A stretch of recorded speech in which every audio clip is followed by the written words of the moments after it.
So the reason why like I don't have a lot more poems is because I took 2 poems out of the lineup. They just didn't fit anymore. They didn't fit anymore. Like, I have had all these poems ready to go, and then I got like some stuff happened, and like 2 weeks went by, and the poems just sat and sat and sat, and like they were still relevant up until like recently, but now like 2 of them are just too like rah, too angry, and I'm like cooling it. I'm cooling it. So instead, I'm just giving stern poems today. So, anyways, this is a haiku, which I am reimagining, and I'm calling it Masai's haiku. It's 7 lines, and you have to talk about something that happened to you, but it has to be very vague and descriptive. I saw it, had it in my hand, gave it a squeeze, and all I had was critiques. Nothing nice to say. So I dropped you off, then I went on home. Besides haiku rules. So, number 1, it has to have 7 lines. My definition of a line is like, because sometimes I'll run on to the next page. It's a full thought. So whatever you meant to say in that little line or whatever, if it goes on to the next line, that's okay. Just don't make it like 2 full lines. Like, that's excessive. Like, I'd say at most like 3-4 words over, right? 7 lines though. Number 2, it has to be vague but oddly descriptive. So what I mean by vague is, do not say what happened in the situation. Do not say what happened in the situation.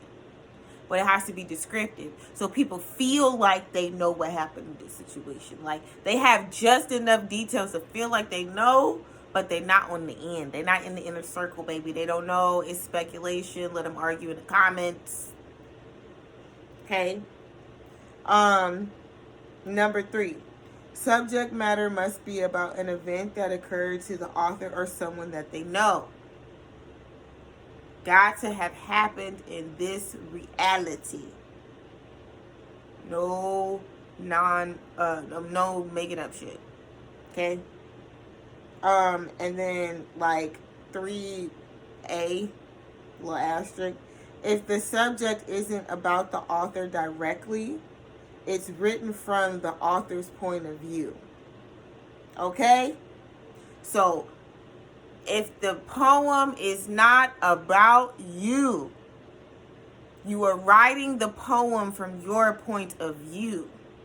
For example, if someone tells you a story, you could be writing it from the point of view of like, I'm tired of listening to this bitch.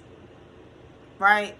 So you could say that directly, or the way you write in the poem and your tone and your creativity expresses that while you telling the story, the author is tired of this bitch. You feel me? Or like you're sympathetic, or you're angry, or like you're telling their story, but you're adding like details from your perspective. Like, she said this and that. Well, no, you're adding it from your perspective. So maybe there's a line about how you felt in there, or a line about what you did to kind of push the situation to go one way or another behind the scenes that no one knew about, type things. Like, you know what I mean? Like, it's from your perspective. So either how you felt about the situation, maybe something you did that no one knows about in the situation, just your perspective. And lastly, be honest. Be as truthful as possible. That's why it's called Masai's haiku, because I'm very honest. I don't lie. No lies detected in my poetry. Be honest. If you gonna write it down, say what you gotta say. I always say, if I'm gonna tell it, I'm gonna tell it all. So if you gonna write it factually, baby, write it all. But this is a way to say it without saying it. So, Messiah's Haiku. So, the main reason why I didn't record, and there's a 2-week gap. Yes, it's been 2 weeks since the time where like I wrote the poetry down. Like, I had even recorded the explanations in the beginning. I had a completely different hairstyle. And then I had everything prepped. And the only thing I had to do was record the fucking poems and put them up there. And that was it, right? And, like, I just never recorded it. I don't know why. See, like, it just wasn't right. So, I didn't feel like it. And, like, B, I don't know. I feel like subconsciously it just wasn't right. Like, it just wasn't right. So, I just wasn't doing it, you know? Because I normally don't, like, do half of it. Like, oh, do the prep and then do this later. It's all, like, in one motion, you know? So, I don't know. It was just something off about it. And then this last week that's happened, my mood has completely changed. I'm just not even, like, angry and rah-rah no more. I'm over here, like, I'm good. So, it's kind of like, although those poems were relevant a week ago, 2 weeks ago or so, they're no longer relevant now. And I'm just not even in a space to, like, muster up the, like, emotion to get all rah-rah.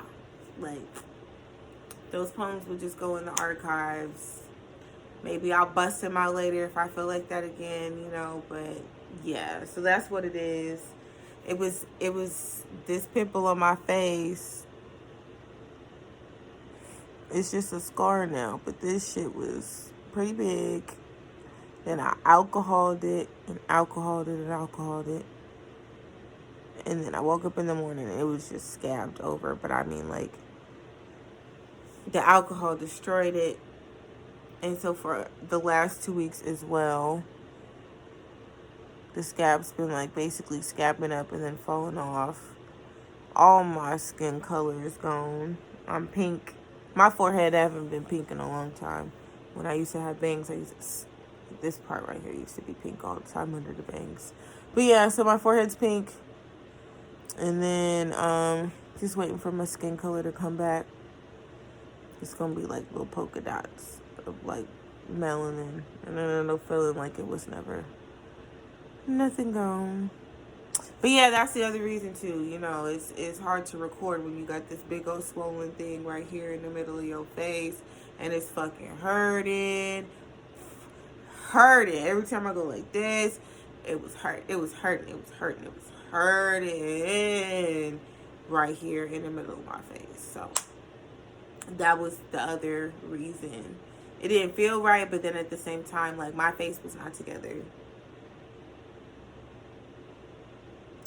And I couldn't get up here and get the recording with what I had on my face. I get up here with a little pink waiting on my chocolate to come in. I could do that. But what it was before, y'all,